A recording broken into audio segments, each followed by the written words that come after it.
સુરતના ઉત્તરાણ પોલીસ મથકમાં દાખલ થયેલ જાણવાજોગ ફરિયાદમાં આઈફોન જમા લઈ બીજા ગુનામાં દાખલ થવાથી બચવા 10 લાખ રૂપિયાની લાંચ લેવાના ગુનામાં છેલ્લા 1 વર્ષથી ફરાર તે સમયે ઉત્તરાણ પોલીસ મથકમાં ફરજ બજાવતા પીએસઆઈને પોલીસે ઝડપી પાડ્યા છે।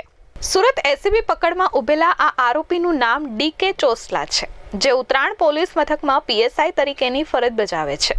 એસીબીના જણાવ્યા મુજબ વર્ષ 2023ના સપ્ટેમ્બર મહિના દરમિયાન ઉત્તરાણ પોલીસ મથકમાં ફરજ બજાવતા પીએસઆઈ પાસે એક જાણવાજોગ તપાસની અરજી આવી હતી, જે અરજીના તપાસના કામે ફરિયાદી પાસે ₹10 લાખની લાંચની માંગ પીએસઆઈ ડીકે ચોસલાએ કરી હતી। ફરિયાદી લાંચની આ રકમ આપવા માંગતા ન હોય સુરત એસીબીનો સંપર્ક કર્યો હતો। એસીબીએ ફરિયાદના આધારે છટકાનું આયોજન કર્યું હતું। ઉત્તરાણ પોલીસ મથક હદ વિસ્તારમાં લાંચ લેવા માટે આવેલા પીએસઆઈ વતી 2 વચેટિયાઓને સુરત એસીબીએ ઝડપી પાડ્યા હતા, જેમાં પિયુષ રોય અને નિલેશ કસોટિયાની ધરપકડ થતાની સાથે પીએસઆઈ ડીકે ચોસલા પોલીસ પકડથી બચવા ફરાર થઈ ગયો હતો। ₹10 લાખની લાંચ કેસમાં છેલ્લા 1 વર્ષથી ફરાર પીએસઆઈ ડીકે ચોસલાની ધરપકડ કરવા એસીબીની ટીમ દ્વારા અનેક સ્થળો પર તપાસ કરવામાં આવી હતી, પરંતુ એસીબીને સફળતા મળી નહોતી। આ દરમિયાન સુરત આવતાની સાથે માહિતીના આધારે સુરત એસીબી દ્વારા આરોપી પીએસઆઈ ડીકે ચોસલાને ઝડપી પાડ્યો હતો। પીએસઆઈ ડીકે ચોસલા ઉત્તરાણ પોલીસ મથકમાં ફરજ બજાવે છે અને ₹54,000નો પગારદાર છે। સરકારનો પગાર લેતો હોવા છતાં પણ આ પીએસઆઈને વધુ રૂપિયા કમાવાની લાલચ જાગી હતી।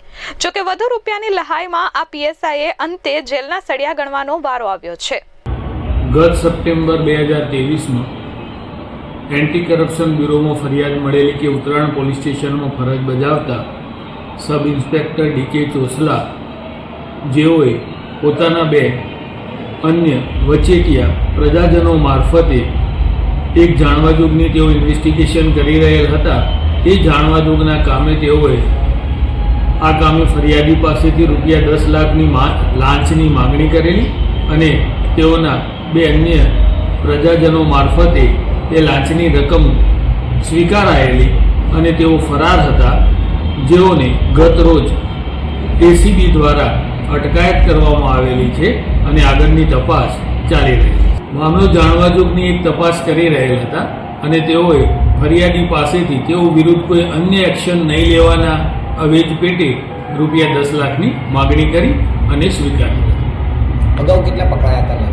અગાઉ 2 આરોપી પકડાયેલા, એક પિયુષ રોય અને નિલેશ કસોટિયા નામના 2 પ્રજાજનની અગાઉ અટકાયત થયેલી હતી અને ગતરોજ ડીકે ચોસલા જેઓ ફરાર હતા તેઓને પકડેલ છે। સુરત એસીબી દ્વારા હાલ પીએસઆઈ ડીકે ચોસલાની ધરપકડ કરી ઊંડાણપૂર્વકની તપાસ હાથ ધરી છે। પીએસઆઈના મિલકત સંબંધી તપાસ માટે પણ એસીબી દ્વારા રિમાન્ડ મેળવવાની તજવીજ હાથ ધરવામાં આવી છે। જોકે પીએસઆઈની ધરપકડ બાદ અન્ય લાંચિયા પોલીસ કર્મીઓમાં પણ ભારે ફફડાટ વ્યાપી ગયો છે। જોકે આવા લાંચિયા સરકારી બાબુઓ સામે કડક કાર્યવાહીની માંગ પણ હાલ ઉઠવા પામી છે। પગાર ધોરણ છે અને હવે કઈ રીતે તપાસ કરાશે? હાલનો એમનો ₹54,000 પગાર છે અને આગળ જે પુરાવાઓ મળશે એ પુરાવાઓ આધારે એસીબીની જે સ્ટાન્ડર્ડ ઓપરેટિંગ પ્રોસિજર છે એ મુજબ આગળ ઇન્વેસ્ટિગેશન કરવામાં આવશે। મિલકત સંબંધી તપાસ કરાશે? હા, એ બી જો કોઈ એવા પુરાવા પડશે તો એ પણ તપાસ થશે। Bureau report S24 news Surat.